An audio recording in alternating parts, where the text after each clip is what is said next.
Welcome everybody to today's Accessing Support Services for Post-Secondary International Students webinar. My name is Ismaël Traoré. I am AMSSA's Research and Information Coordinator. With me as well is Nicole Armos, the research assistant that has done great work on this project. Nicole and I will be co-presenting today's webinar. It is great to see that over 158 people have registered for this webinar, which highlights how important this theme is for this sector.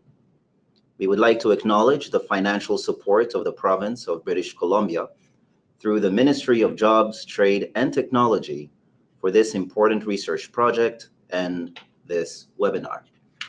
So our agenda for today's presentation will be as follows. I will start off by giving a background of the research and the objectives of the research to contextualize the importance of this project. I will then describe the methods that we use in order to collect our data. And then Nicole will focus on the research findings, of which there are various themes. The first theme of the research findings is support service needs. The next theme that Nicole will talk about is barriers in accessibility. And then gaps in services, trends in support service delivery, current SPO PSI collaborations. Just for your awareness, SPO stands for Service Provider Organization and PSI post-secondary institutions. And then Nicole will finally talk about the barriers to service delivery for international students. Following the research findings, we will then provide recommendations in order to increase the service delivery and the quality of the services for international students. We will then discuss a directory that we are in the process of creating to facilitate cross-sectoral collaboration for helping international students meet their needs. And finally, there will be a question and answer period. Starting with a research background, and again, I repeat, if you have any questions throughout this presentation, feel free to write it in the questions box or send an email to events@amssa.org. So to give some background on the research, as many of you know, a growing number of international students are enrolling in BC post-secondary institutions every year. International students bring social, cultural, and economic benefits to their communities and institutions throughout the province. Many of these international students intend to remain in BC after graduation, helping to meet provincial labor market needs. They can remain in BC by applying for the post-graduation work permit program and or applying to become permanent residents. However, international students have unique support service needs that we must take a look at. In 2017, the Ministry of Jobs, Trade and Technology contracted AMSSA to research support services available to post-secondary international students in BC. AMSSA conducted a mixed methods study.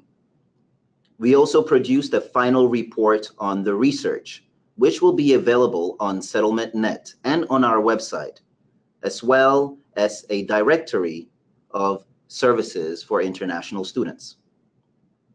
Representatives from the Ministry of Jobs, Trade and Technology, as well as from the Ministry of Advanced Education, Skills and Training, offered their advice and input on the research process and also the toolkit that AMSSA has created.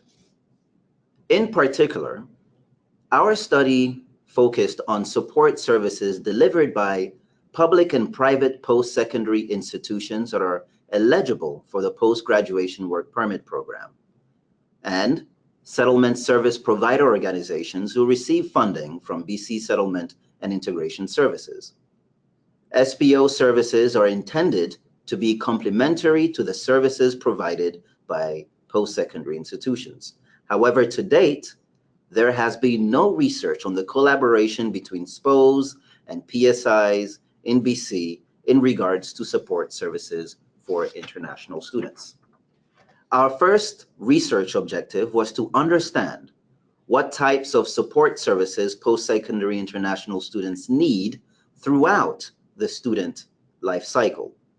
This includes before their arrival, during their studies, and after graduation as they transition into the labor market or begin the path to citizenship.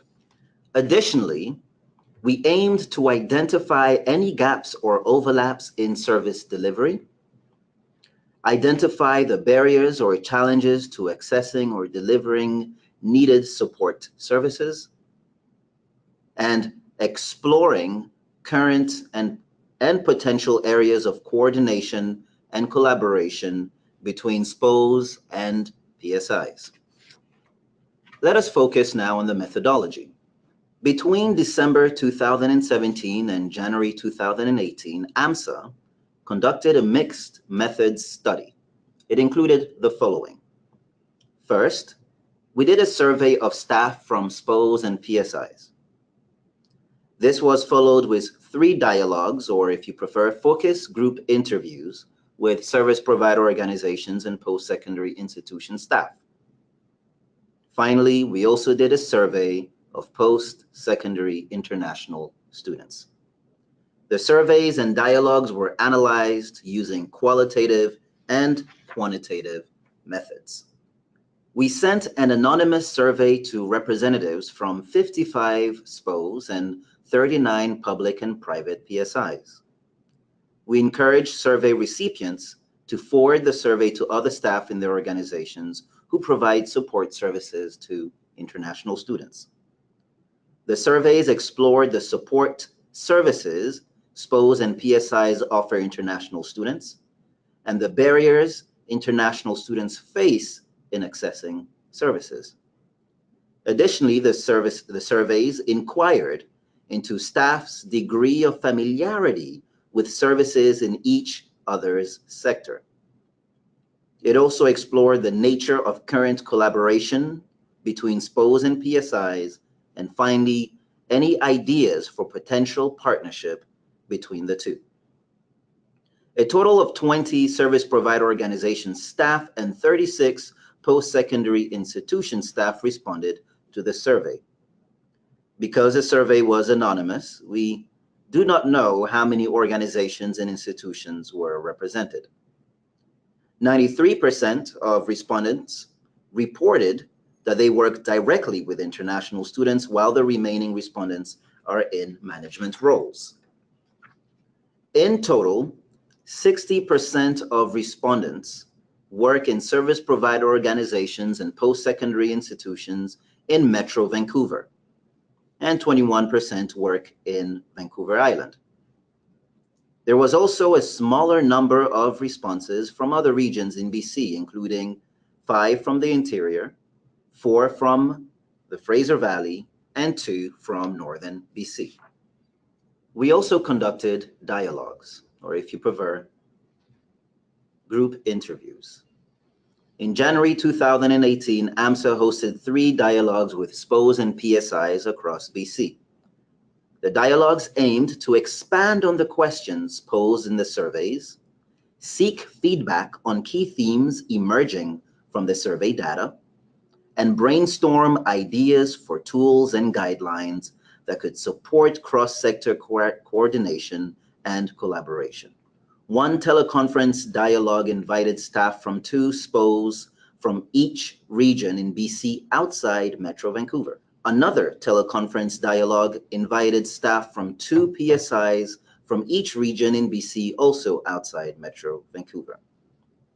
And finally, we facilitated an in-person dialogue at the AMSSA's office, inviting 8 SPOs and 10 PSIs from Metro Vancouver. In total, 14 service provider organization staff and 7 post-secondary institution staff participated in our focus group interviews. On the next slide, here again, there were representatives from SPOs and PSIs across all regions from BC, with a majority coming from Metro Vancouver. Let us now talk about the survey of international students. In January 2018, we conducted an anonymous online survey of international students who were enrolled in a BC post-secondary institution or had been enrolled at some point or another between 2014 and 2017. The survey explored their experiences accessing support services, including where they sought support services, barriers they face in seeking services, and their overall satisfaction with the service they receive. Their survey was promoted on AMSSA's social media, as well as through student unions, international student clubs, and cultural clubs at public and private post-secondary institutions that are eligible for the postgraduate work permit program. To share some quick demography of our respondents, a total of 76 international students responded to the survey. 88% of participants were attending or had attended a post-secondary institution in Metro Vancouver. There was a smaller representation of students from the Fraser Valley at 4%, Vancouver Island 3%, the interior 4%, and Northern BC 1% of respondents. 66% of respondents were enrolled in or had completed undergraduate studies. A smaller portion, at 29%, were enrolled in or had completed their graduate studies. And 63% of students indicated that they intend to remain in BC after graduation. So that's it for the background of the research and the research methodology and the demography of our respondents. I will now let Nicole Armos speak about the findings of our research. Thank you, Ismaël. I'm now going to share our research findings, starting with an overview of the support services post-secondary international students need as they settle in BC. Our research identified 7 categories of support services that students access before, during, and after their studies.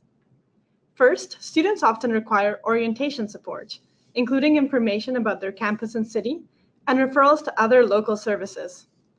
They also need support with immigration and other documents, such as study permits, work permits, immigration applications, taxes, and medical insurance. Students who seek work in BC often access career and employment services, such as orientation to the local job market, career counseling, support with resumes, cover letters, and interview skills, and networking or volunteer opportunities. Social, cultural, and emotional supports include counseling services, orientation to Canadian culture, and activities to build community connections.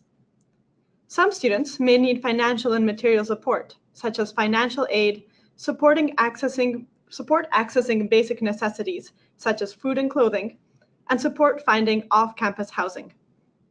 Our research found that international students can be particularly vulnerable to violations of workplace and tenancy rights. Students may need legal and crisis support, including education on their rights and responsibilities, and referrals to appropriate enforcement authorities in the event of violations. Finally, some students arrive to BC with their families and may need additional support services to help their spouses and dependents settle into BC. Our research found that the biggest barrier international students face in accessing support is a lack of awareness of available services. An average of 60% of international students who responded to our survey reported that they did not know where to go for help for support services they were seeking, and 35% did not know they could ask for help with a given issue. Similarly, 89% of support service staff who responded to our survey indicated that lack of awareness of support services is an issue students face. In particular, many international students are unfamiliar with SPO services or unclear about which services they are eligible for as temporary residents. Staff also noted that although most students receive an orientation to support services on campus when they begin their studies, they often forget what services are available when they encounter an issue themselves. Our research also found that cultural barriers or social stigma are common barriers to seeking support services. 21% of student respondents reported that they did not feel comfortable asking for help, and language barriers or cultural differences was the next most frequently cited barrier. Social stigma is a particularly frequent barrier for students seeking mental health support. Nearly a third of student survey respondents stated that they did not feel comfortable asking for social, cultural, and emotional support services. Some students may also have difficulty assessing their needs, particularly for services that they are not accustomed to seeking. Staff we spoke with emphasized the need for culturally sensitive support services that acknowledge and address the unique cultural barriers and stigma students from different countries may face, as well as the importance of offering support services in various languages. As one staff described, even if students speak English well, they may still struggle to navigate mainstream supports in English. Language barriers can be significantly higher for the spouses and dependents of international students, or when students seek legal or crisis support. Additionally, an average of 5% of students reported that they were afraid that support service staff might disclose their information to authorities, affecting their current or future immigration status. Our survey of international students also identified two key areas where there is need for further support services. First, 18% of student survey respondents felt that there was a lack of financial and material support in their community. And on average, they reported 53% satisfaction with available financial and material support. SPO and PSI staff noted that there is a common misconception that international students come from affluent families and do not require financial support. On the contrary, one staff stated that they are seeing a huge spike in financial crises amongst international students. Causes of financial hardship include changes in family income and expenses, such as in cases of unemployment, illness, death, or births in a family. Additionally, political upheavals in the home country can lead to currency devaluation or the inability to transfer money abroad. And some students may be seeking financial independence in order to flee from family violence. Students who face unexpected financial crises have fewer resources available to them.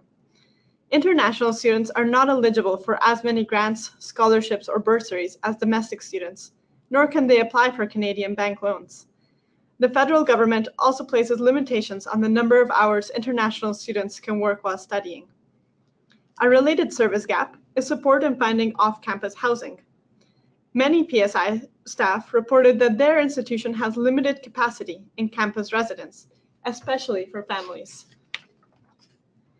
As we can see in this pie chart, only 13% of international students who responded to our survey lived in residence on campus. 58% had never lived in residence, and 29% had only lived in residence for part of their studies. Many BC communities are facing low rental vacancy rates and the lack of affordable housing options. It can be particularly challenging for international students to apply for rental units, as they often lack Canadian references or proof of sufficient income. Difficulty finding affordable housing can make international students vulnerable to unsafe housing and violations to tenancy rights. We heard many examples of this from students and staff who participated in our research, such as cases where students did not receive assistance with emergency repair in their unit, leaving them stranded for days, or students being asked for unreasonable security deposits. Support service staff emphasize that students need an increase in housing options in the community and practical support securing housing, beyond education about tenancy rights. Our research also inquired into the pathways international students follow when seeking support. We found that PSIs are typically a primary source of support services, as they are often students' first point of contact in BC, and they can offer a broader range of pre-arrival support services to students than SPOs can. Indeed, 75% of the SPO staff who responded to our survey indicated that their organization offered no pre-arrival support to international students, as it often falls outside of their mandate under BC-SIS contracts. Meanwhile, we found that SPOs tend to be a tertiary source of support. International students who responded to our survey were equally or more likely to seek support services from other sources, such as friends, family, online research, social media, or paid services, before seeking help from SPOs. SPOs often receive international student clients through referrals or when students seek alternative or additional support services in their community. Nonetheless, our research identified several areas where SPOs are offering valuable complementary support services for international students. First, SPOs offer services that fall outside of PSI mandates, such as support services for students after graduation. Most post-secondary institutions allow alumni to access limited support services at their institution for up to a year after graduation. However, SPOs can usually offer clients a broader range of services at this stage, and eventually, students will need to transition to community-based services to receive long-term support. In particular, PSI staff noted that they can only support international students with temporary resident applications, such as study permits, work permits, and the post-graduation work permit. They do not generally offer advising or support with applications for permanent residency or refugee applications, apart from offering general information and referrals to outside services. Another service area that tends to fall beyond PSI mandates is serving the families of international students.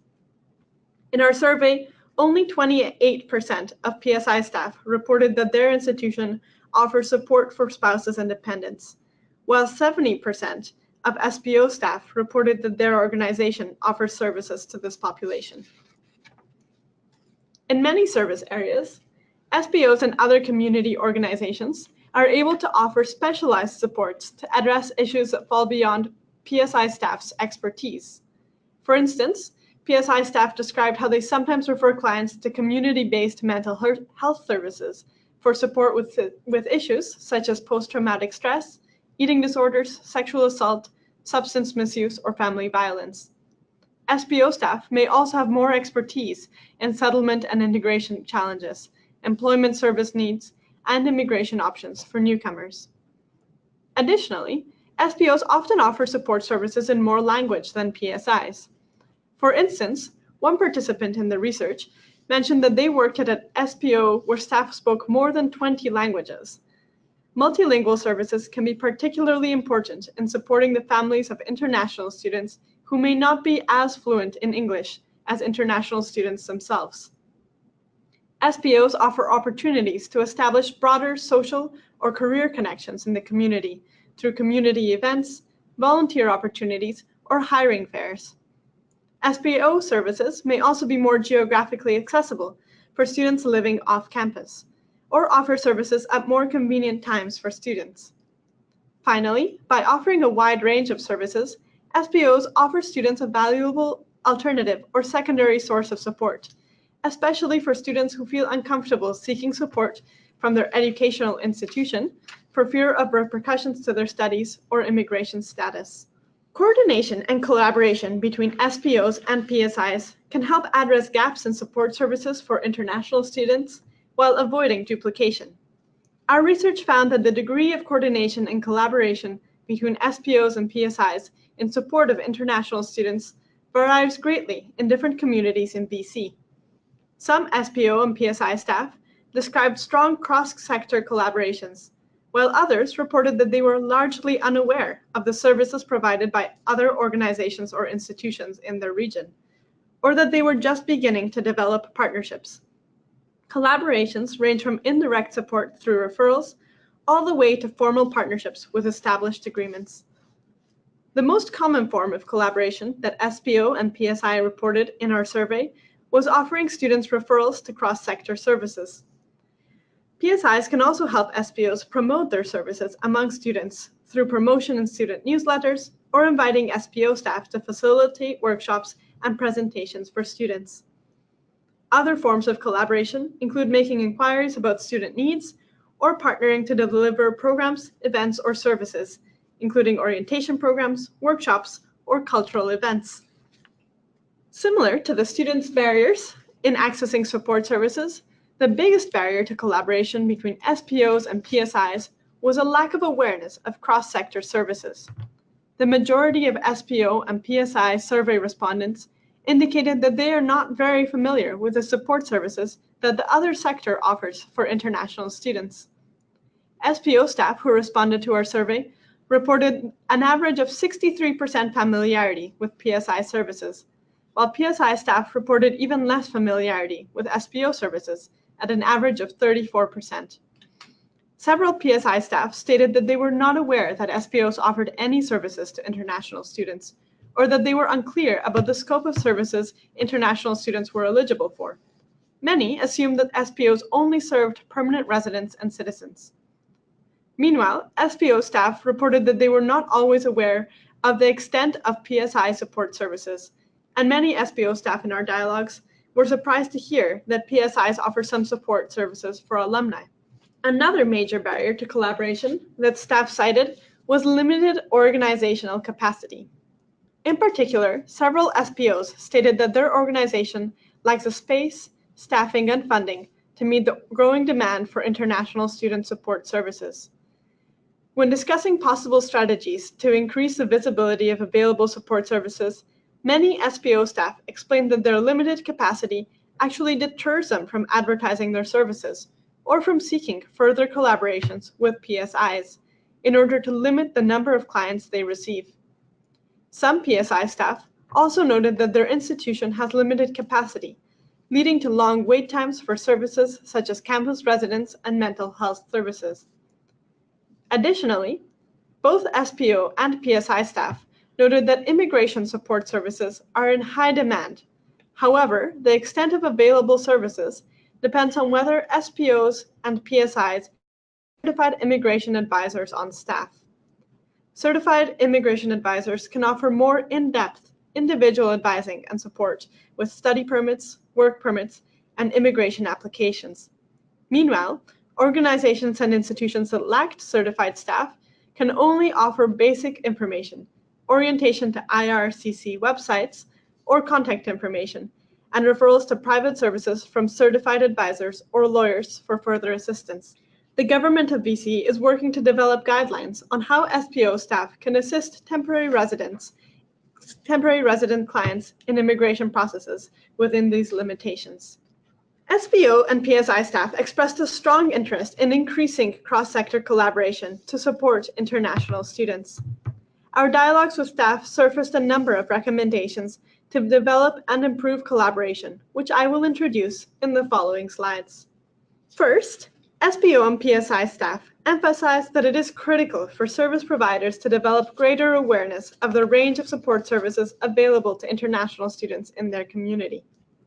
In particular, staff suggested that local directories of support services for international students could facilitate referrals, open doors for collaboration, and help SPOs and PSIs coordinate efforts to address gaps and avoid duplication in their region. SPO staff and PSI staff can help build awareness amongst their staff by identifying all local support service providers that work with international students and creating a binder of resources for staff members to facilitate referrals. The directory of resources could also be made available to international students to help increase their awareness of available services. SPO and PSI staff noted that a key aspect of a directory of services would be the contact information of staff members who can be contacted for questions, referrals, or to discuss possibilities for collaboration. They described how personal relationships with staff members are key to establishing cross-sector partnerships.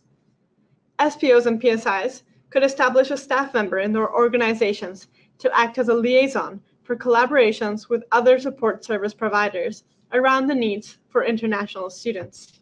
Participants stressed that coordination of SPO and PSI service delivery must be tailored to emerging student needs, the services offered by local organizations and institutions, and their organizational capacity.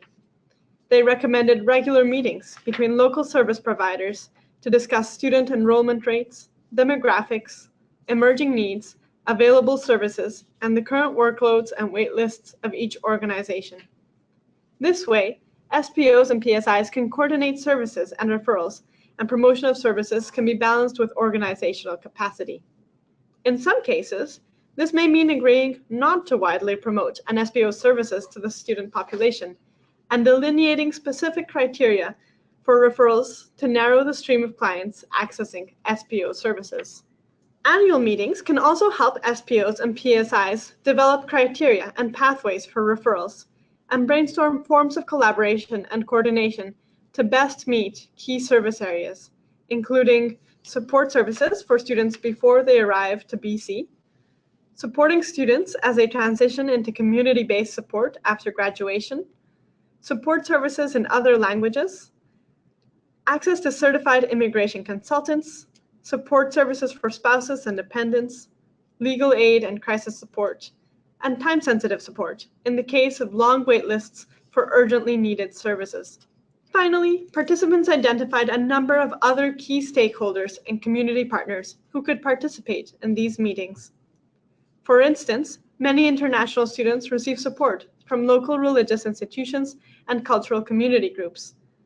Some international students are already living in BC when they commence post-secondary education, so partnerships with secondary schools can help introduce these students to the support services that are available to them as they transition into higher education.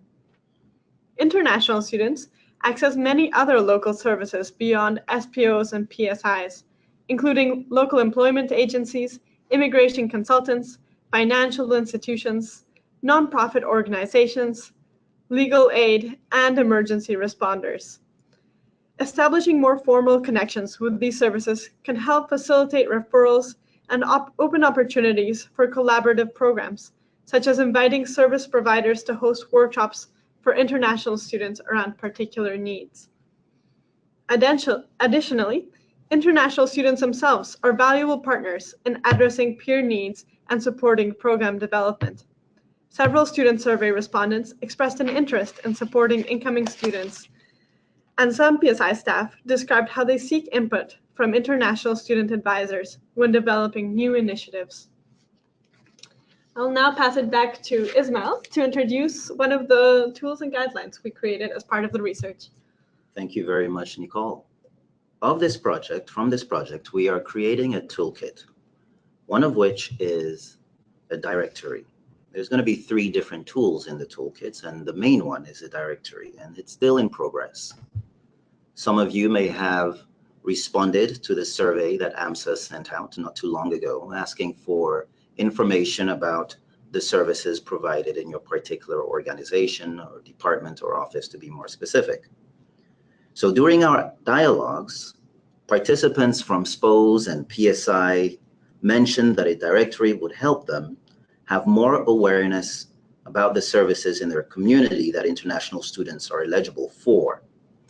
As Nicole mentioned earlier on, the awareness issue is one of the biggest barriers, if not the biggest barrier, in facilitating collaboration for international students for the services that they need. Not only do international students, a hefty portion of them, are not aware of the services available for them and do not even know that they can ask help amongst us for these services, but also SPOs and PSIs also do not have enough awareness in regards to the services that international students are eligible for in the sector of the other. And so a directory was mentioned that it could be created in order to alleviate some of these awareness barrier and to facilitate referrals and potential collaboration. We're still in the process of creating this directory, but we have collected all the data that is going to go into this directory. If you would like to send a little bit more information, or if you have not heard of our survey, please feel free to send us an email and I will send you the survey. So this directory lists the settlement services available for post-secondary international students, and specifically in service provider organizations that are funded by BC-SIS and post-secondary institutions that are eligible for the post-graduation work permit program. It also includes contact information, hours of operation, and the likes. This directory will be made available on SettlementNet to the end of the project. And again, if you have not signed on to SetNet, make sure to do so at the end of this webinar. In our toolkit as well, we have, as Nicole mentioned, a template of directory to allow SPOs and PSIs themselves to continue creating their specific directory for their particular region. We are also going to create a recommendation, or if you prefer, guidelines of collaborations, which are inspired from our project. There are particular areas that staff in our dialogue and survey have mentioned that collaboration is necessary. So this concludes the research presentation, all the way from the objectives of the research to the findings and to the directory. We're now going to give some time, the remaining time that we have, for questions and answers. So the first question we've received is, what do you hope that the study would achieve? I think the main new information that comes out of this study is more information about the service delivery and experiences of staff in SPOs and PSIs and the degree of collaboration. There has been previous research on international students' needs in various areas, but there had been no research, at least from BC, about the particular workings of the collaborations between these two sectors and ways that they can improve partnerships. So I would hope that this would help highlight some of the issues as well as some of the successes. We heard of a lot of areas or SPOs and PSIs who are doing very valuable collaborations already. And so to both highlight those so that other organizations can get ideas about how to better collaborate, as well as to start to address some of the barriers. Right, absolutely. International students provide billions of dollars to the economy across the provinces in Canada. And so we need to make sure that their contribution to the economy is also leading to services that they need in order to succeed, particularly in order to feel more integrated. We need to make sure that not only we are aware of the service barriers that they experience, but also what more how they can be actual participants in creating those services themselves, or at least in the suggestions for the creation of those services. That is why one of the recommendations that Nicole spoke about was including international students in discussions around service delivery and the likes. We have additional questions.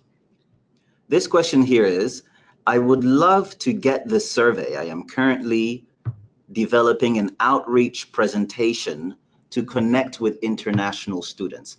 How do I get the survey and take part of the survey?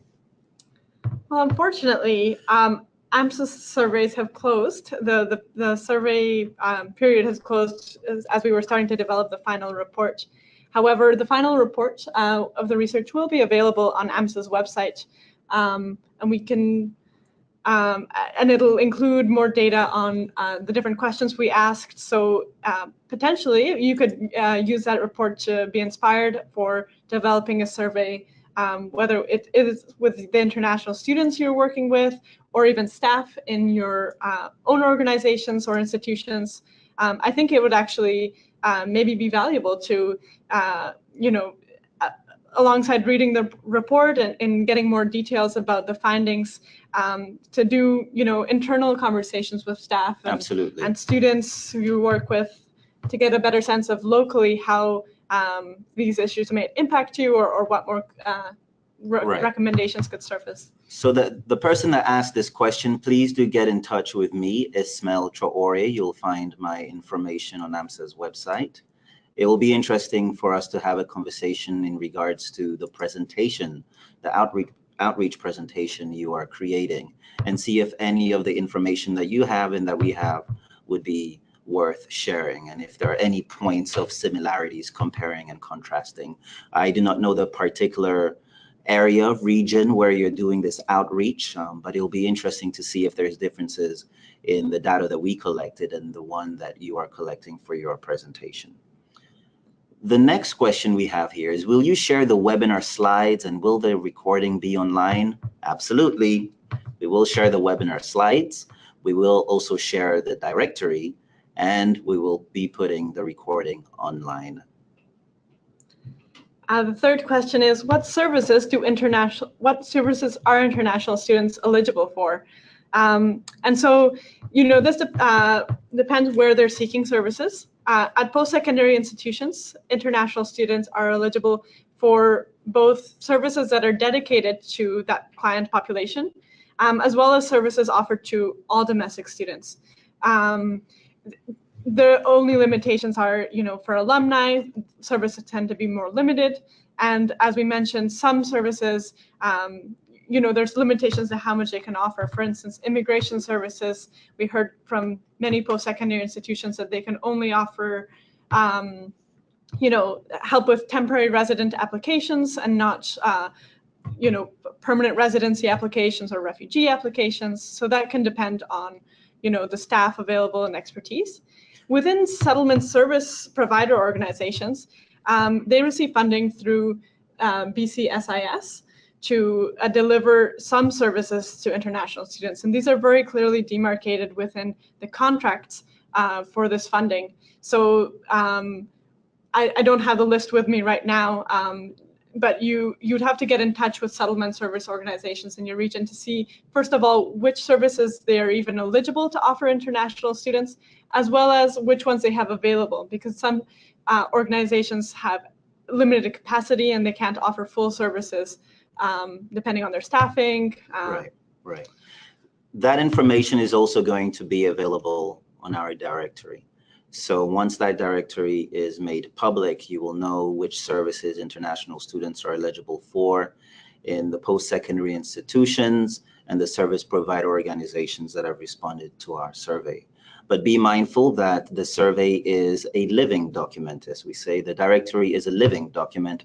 And so the information provided in the directory today may change in a year or 2 years. And that is why we are also going to be providing a template in order to allow SPOs and PSIs to continue collecting the most updated data in regards to services international students are eligible for. The next question is, were any of the surveys or data collected for international students who were in high school and not post-secondary school? In other words, is our project related to high school international students? And the answer is?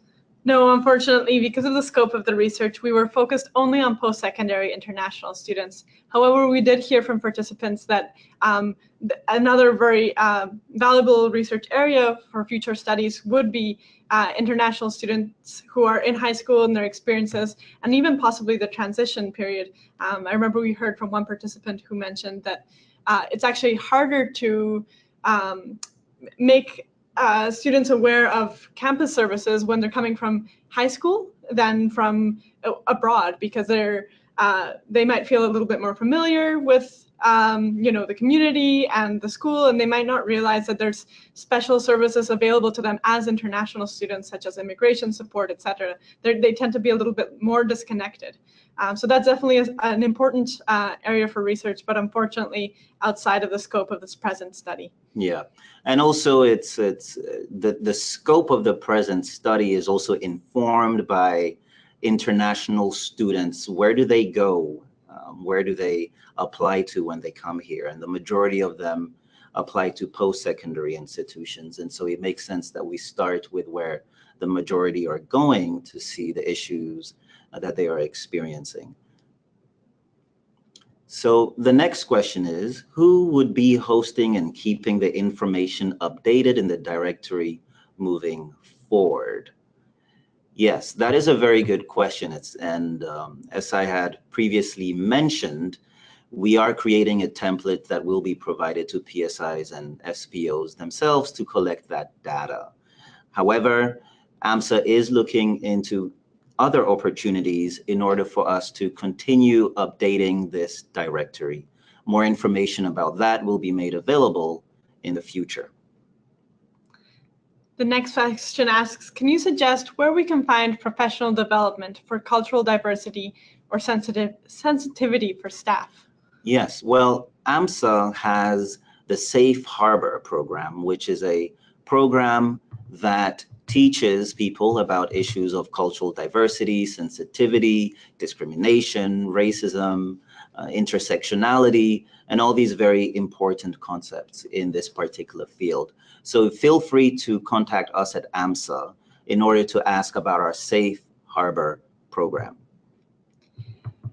The next question asks, you mentioned the provincial government is in the process of creating guidelines for temporary residence services for temporary residents at SPOs.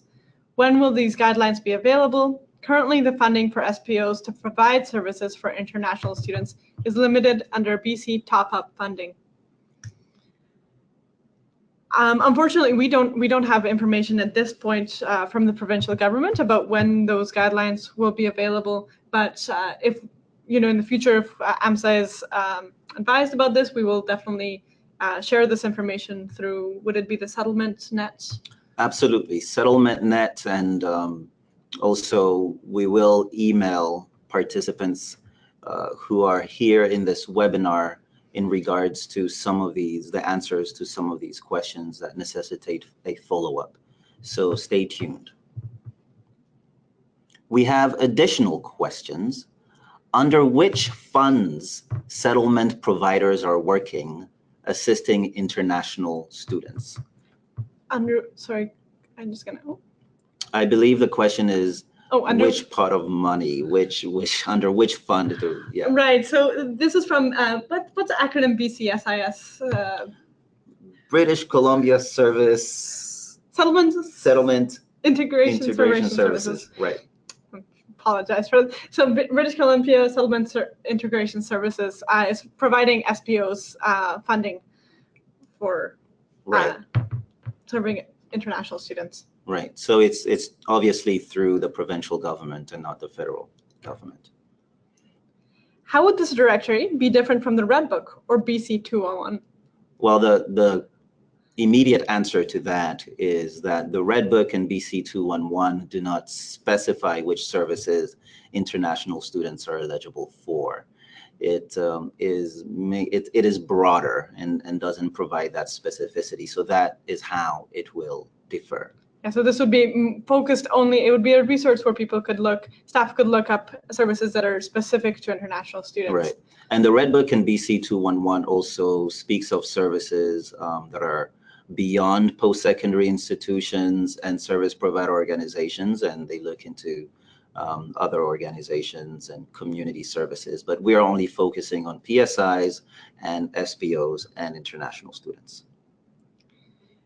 Someone is saying that they already have a community directory for services, and if they would like to send us this link, and yes, certainly if you have information that you would like to share regarding international student services, whether it's directories or even just other resources, I'm sure AMSSA would. Yeah, and if it's okay for us to add the data in the community directory service that you have in your respective region in our directory, so to make it more robust, please let us know in the email that you're going to send us. Thank you very much for that.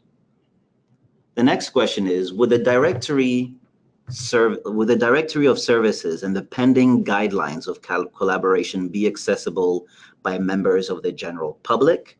If so, how would they be accessed?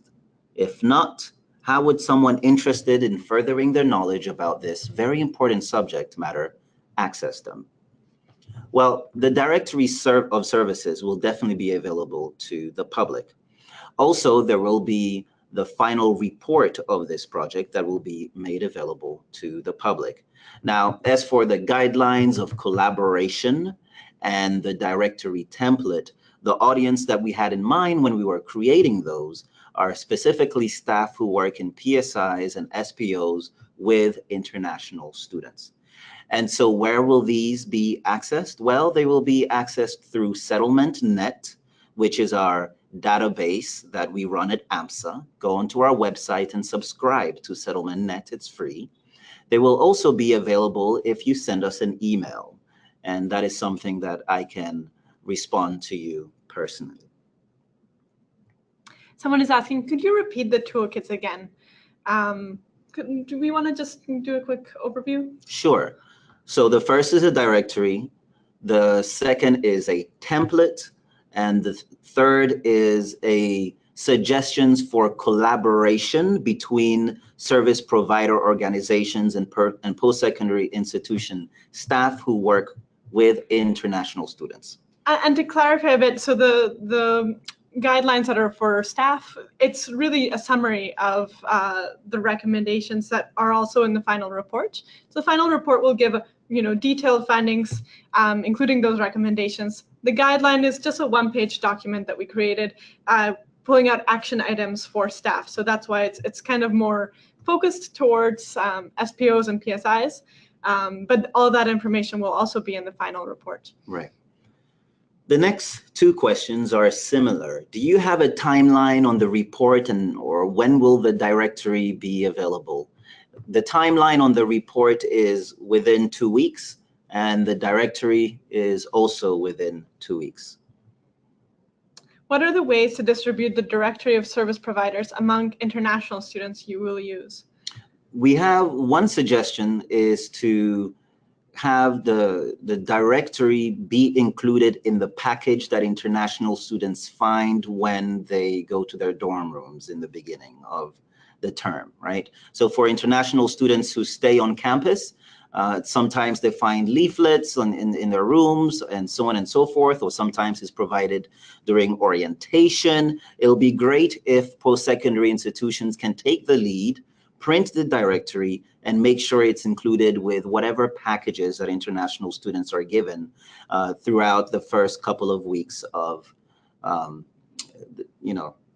their semester. And this is one of the areas that we discussed a lot in our dialogues, was how best to promote services, particularly from SPOs, because post-secondary institutions generally, like Ismaël is saying, they have orientations, they have leaflets about their campus services. Some of them also include SPOs in their orientation programs, either at a table at their orientation, offering information or giving presentations. Some of them also offer information about SPO services in their newsletters, etc. But we heard from participants from SPOs that they want it to be an ongoing conversation, because some SPOs, they have very limited capacity in their organization. There's bigger and smaller SPOs in BC, and so some of the smaller organizations, they don't necessarily want to have their services widely promoted, and so it might be a conversation to have with local service provider organizations to discuss to what degree they want their services promoted. Maybe they want specific referrals instead of being included in information that all students will see. Right. Just to kind of narrow that funnel of student clients. Right. And also social media is a very important platform that international students use, and that's one of the key pre-arrival medium that they use in order to find information through chat groups and the likes. And so we encourage SPOs and PSIs. In fact, this was a discussion in our dialogues, and SPOs and PSIs admitted that, even if they have one or two social media, they don't necessarily intentionally work on it to increase the level of interaction from international students to their pages. So we will suggest find international students, or find those people at the university that are popular, that are well known, that have a huge following, and ask them if they can post things, if they can post a directory of service providers as well on your behalf. And since they already have a big, huge following, it's going to reach a wider representative of people. So have a social media strategy. Facebook, Instagram and Twitter and LinkedIn are the to-go spaces for international students, and maybe even WhatsApp. This is something that international students use a lot. Yeah, we were hearing that from staff who are involved in different social media strategies, that there's all these innovative apps, and some of them are even including international students as part of figuring out the best ways to distribute information. So having international student advisories who can inform staff about up-and-coming social media platforms, or even some of them were saying they have students edit their newsletters to make sure it's readable and accessible for students, and even just offering other suggestions about what they need more information about. So including international students in this assessing needs and dissemination of information is also a key point from our research. Absolutely. Now, the next question we have already answered, which is when will the directory, how long will it take for it to be of use? The following question is, one of the challenges of the international students is that there is no clear pathway to permanent residence and citizenship, especially for those who are not eligible to the postgraduate work permit. Is your research somewhat does your research somewhat touch upon this challenge?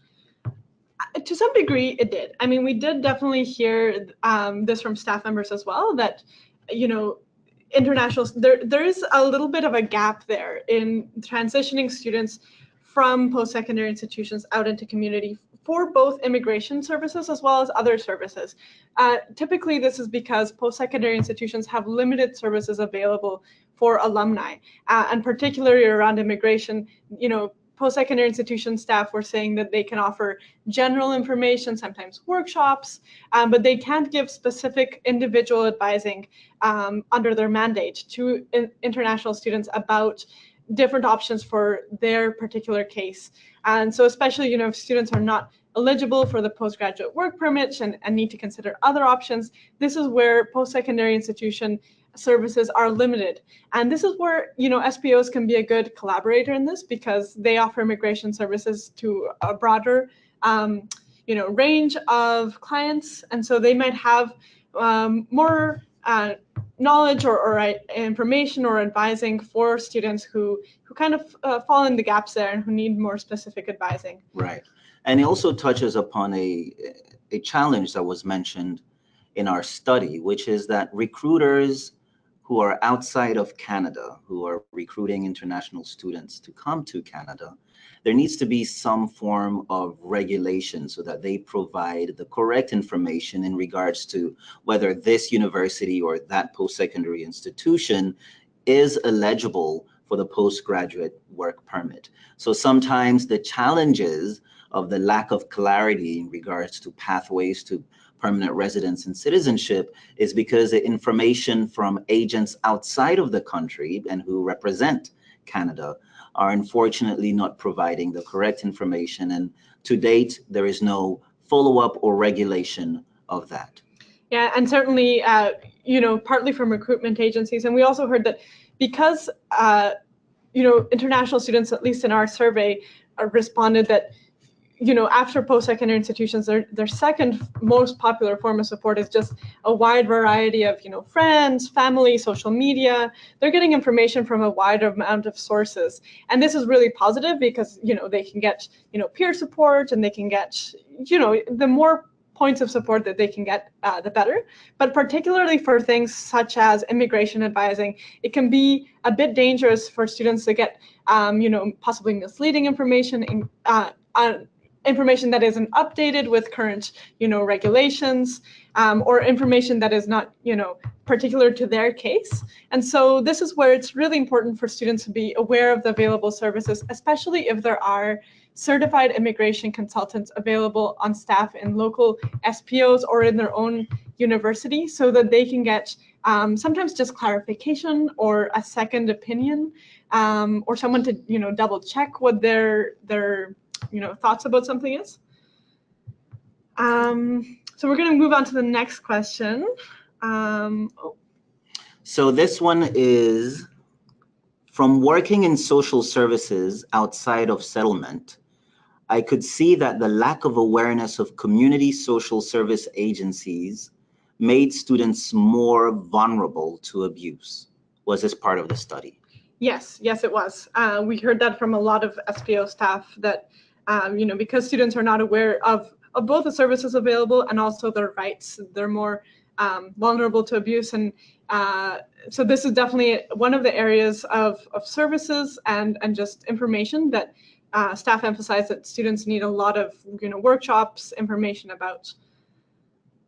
The next question is asking, I understand that BC-SIS funding is available for certain programs to support international students. Do the spouse, partner, or child of dependents of international students count as international students themselves, or might they be eligible for services for regular SPO clients? And this is, again, something that it's best to check with your local SPOs, the range, the extent of services that they provide international students' families. But we did hear that SPOs are sometimes able to offer a broader range of services, especially, you know, if the spouses and dependents of international students are falling under a different immigration criteria, they might be eligible for different services. Right. certain very few, to be more specific, post-secondary institutions offer their services to the dependent spouse of international students, and also to international students once they become alumni. And that also is the case for service provider organizations. And so that will be captured in our directory. Indeed, our directory does not only provide the services international students are eligible for, but also their spouse, dependents, and once they are alumni. But again, it's always as well recommended, as Nicole mentioned, that you check with a respective organization. The next one is a methodology question. Are the surveys for international students in English only? If so, how do you ensure that responses from international students with limited English proficiency are captured? Yes, the surveys that we did was only in one language. For international students, it was only in English. But the language that we use is, we have a general practice as researchers, which is to make the survey as easily comprehensible and accessible as possible. And in practical term, that means it has to be 12th grade English level proficiency. Now, with that in mind, a lot of international students in post-secondary international students have above 12th grade. And so the vast majority of them are able to answer our surveys. So yes, we definitely did take into consideration issue of language accessibility. The next question asks, is it possible for international students to access some off-campus academic support services? If yes, where can they get them? This, I think, you're referring to, support services that are beyond, they wouldn't be offered by SPOs. They would maybe be offered by libraries and so on. So this is, something locally, it would depend on services available. But the international students in that case would be eligible for all the same academic support services, both in their campus and outside of their campus, that domestic students are eligible for. The next question is, do post-secondary institutions include both public and private institutions? And the answer to that is yes. And more specifically, in this research, we are focusing on PSIs that are eligible for the postgraduate work permit program, because through that, international students have a pathway to staying in Canada. The next question asks, did your survey look at the implications of international student success and access of services?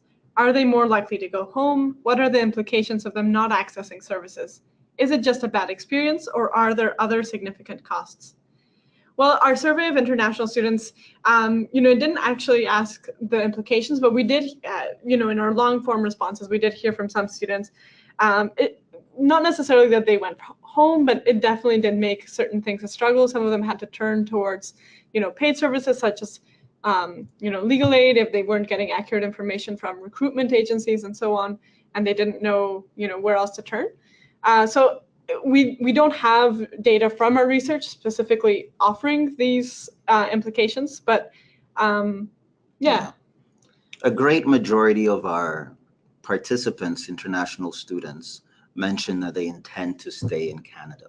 And that answer, I take it for granted that would probably be more would intend than what we have captured, because some are of the idea that if you say that you intend to become a permanent resident, then that will jeopardize your chance to getting permanent residency. Are they more likely to go home? Unfortunately, as Nicole mentioned, we do not have data in regards to what were the consequences of the type of services that of the lack of services, or your lack of awareness about the services. We did not capture that much of the implications, but we do know that it definitely does lead to various forms of struggles, particularly economic struggles, and participants who were or are in abusive situations because of the lack of services, or their awareness of services that they have access to, means that they can stay in these abusive relationships longer than is needed. Yeah. And also, if students are less aware of formal services offered by SPOs and PSIs, that's when they might tend to turn more again to informal sources of support. So which some of them might be very, very valuable sources of support, but again, some of them might be misleading, some of them might be inaccurate. So, the more we are able to give international students awareness about the formal sources of support, particularly for key areas such as immigration advising or, support with violations of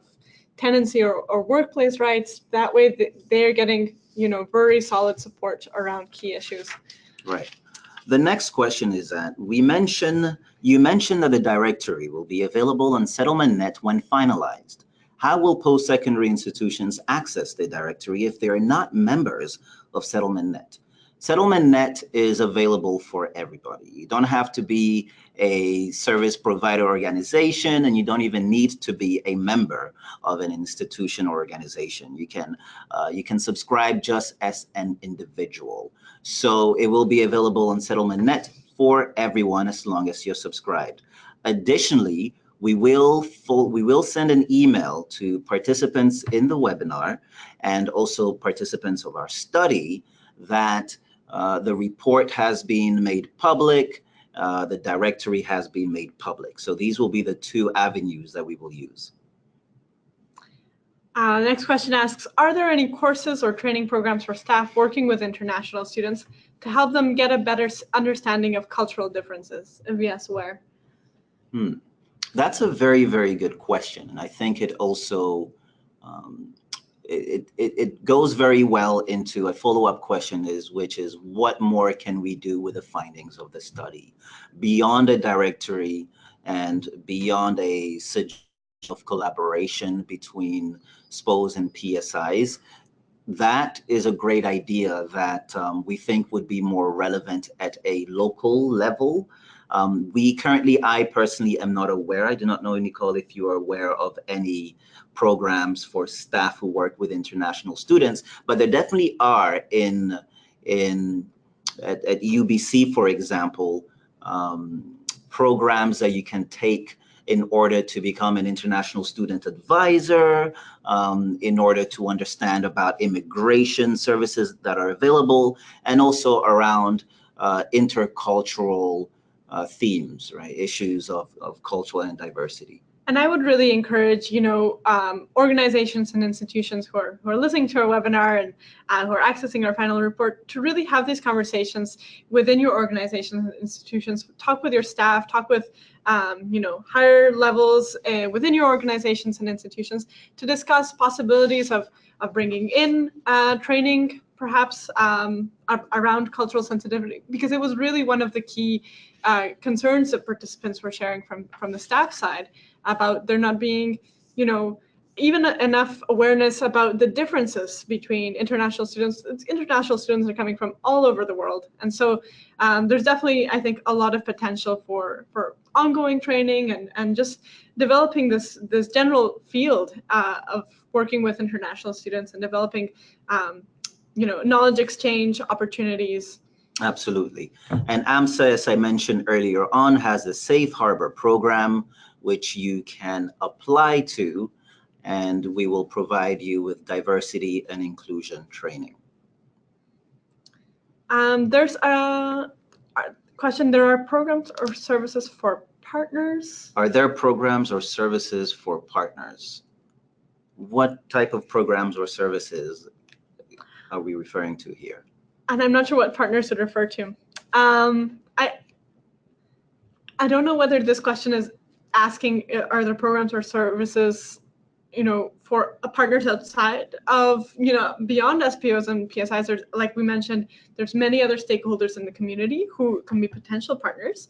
And so our research did not cover, and our directory will not cover the services offered by those, other local places, but that's where the creation of this directory template and encouraging, again, staff to contact other possible stakeholders in the community, do some local research about who is offering what in your community, and offer this to staff as well. One thing as well that I would like to add here is that Brock University and the University of Toronto have lowered their tuition fees for international students so that it matches Canadian students or students with citizenship. And so that is an avenue that local universities can consider in order to increase the access and support for international students, because they are not eligible for bank loans. They only have a very limited amount of scholarships that they're eligible for. So there are all these other opportunities that are being replicated in other universities that could be replicated here too. There's also a question, so that someone has clarified that previous question. What are the programs or services for partners and children of international students that they can access? And so again, this depends on SPOs and PSIs. So we heard from some PSIs that say, we offer, the same services to spouses and dependents, but we don't offer specialized services. So they might not offer, specialized immigration workshops for spouses who may have very different immigration needs than international students. Whereas SPOs are able to help a broader range of clients. So if spouses and dependents are falling under, different immigration criteria or categories, they will be able to access more advising from SPOs. And they might also, because SPOs are nestled in the community, right? So they offer more connections. They might have more connections to schools or childcare options or community events for families. They're working with families of refugees or other kinds of newcomers, immigrants who are coming through different channels. So they just have, SPOs have a little bit kind of a broader reach of maybe the needs for families and referrals to other services beyond international students. So there are definitely programs or services available. I'm not sure, the extent to which those are specialized for partners of international students. But I think it's definitely a conversation to have with your local SPOs to talk about, what is available, what are good referral paths for that. And then the next question is, what services are the children eligible for through the school system? And that's, again, something that falls beyond the scope of our research because we were focused only on post-secondary international students support services. But, certainly the K-12 education does have international students and the children of international students. And so this is, again, a really good area for conversation at a local level to include those schools as partners, even at the elementary level. We mentioned in our presentation just now, including secondary schools, but I think even elementary schools would be good partners at the table for some kind of annual meeting where you discuss, what are the needs for the partners and children of international students? Who can be a good liaison point for that? Where can we send student referrals and so on? Absolutely. So there are no additional questions so far. And so we will wait just probably one more minute and see if any additional questions are asked for us to answer. If not, we will wrap up. Yeah, and thank you for everyone who's stayed on the line with us and sharing this very important research. Right, absolutely. Absolutely. You want to know something? Secret. It's not really a secret. But once upon a time, I was an international student myself. And so this research is definitely very dear to my heart. And I have, I see some of my experiences reflected in the response and in the data that we've collected. So yeah, an important theme.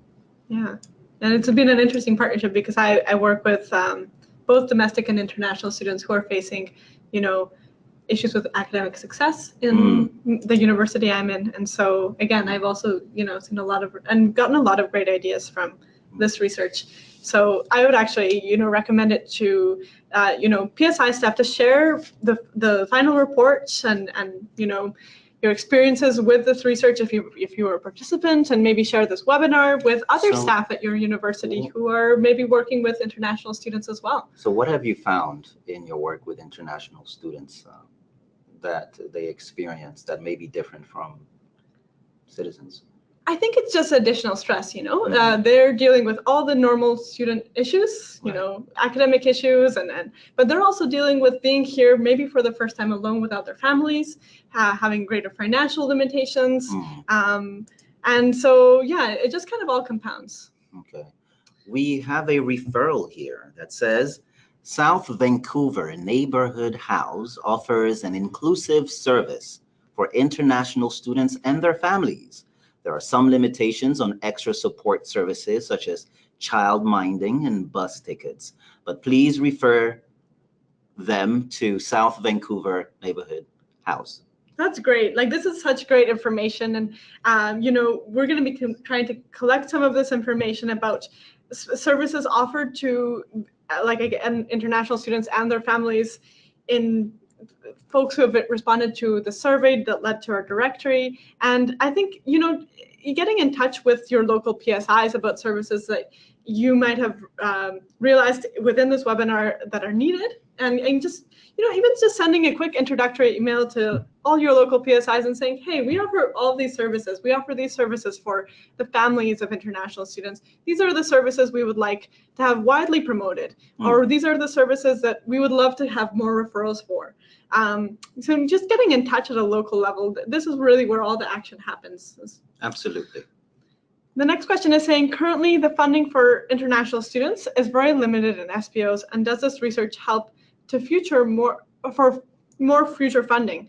I think it's definitely important to be doing this kind of research regularly to explore the issues and needs of settlement service organizations serving different kinds of client populations.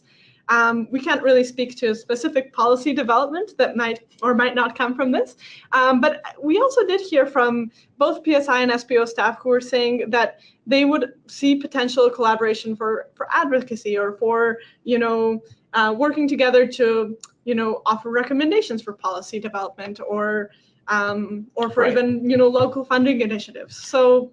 And the other way that this study does help in securing more funding, or at least making the case for more funding for international students, is that our data shows where the barriers are. Our data shows where the gaps are.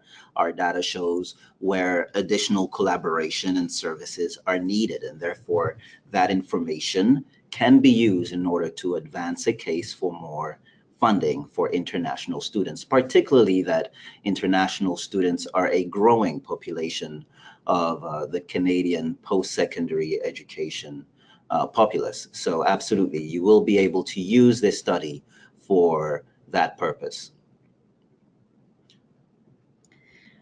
So we're hearing from other participants who are sharing, that there are other places that offer, support, such as Collingwood Neighborhood House. I believe this is in Metro Vancouver.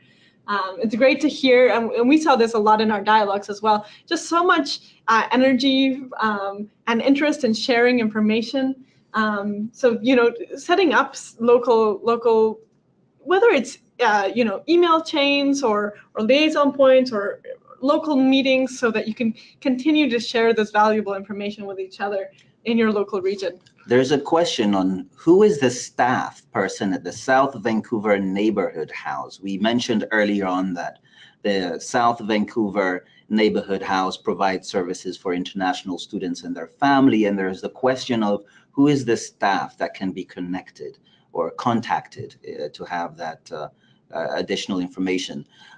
We'll wait for an answer, but I would say you can just directly contact the neighborhood service, the house, to get additional information. And in our directory as well, we provide the contact information for the South Vancouver Neighborhood House. And someone is also asking, could you share your, or I guess that was for... Yeah, no, this is another question. Can you share your contact information for future communication? Yes, I can. You can contact me. My name is Ismaël Traoré. I'm the Research and Information Coordinator at AMSSA. You can contact me at itraore@amssa.org. That information is available online. So we have a follow-up. We have a follow-up from the South Vancouver Neighborhood House as well. And so if you want to get in touch with them, the email address is KWANGYOUNG Con. That's a name. So Kwang Yong Con. Her email is KWANGYOUNG@southvan.org. or you can also contact her at the number 604-324-6212, extension 117. Right. Okay, well. Thank you very much for joining us today for our webinar on support services for international students. Yeah, and again, we would like to say our thanks to the Ministry of Jobs, Trade and Technology for funding today's training webinar for the settlement sector. Thank you to all the attendees, and thank you to the AMSSA team. We will be posting a recording of the webinar, the presentation slide, and the directory on AMSSA's website, and it will also be available on SettlementNet, through which we will send a notification through SettlementNet. So make sure you are subscribed to SetNet through our website. It's free for everybody. You can also contact Ismaël Traoré personally through my information on AMSSA. Thank you very much to everybody, and have a good day.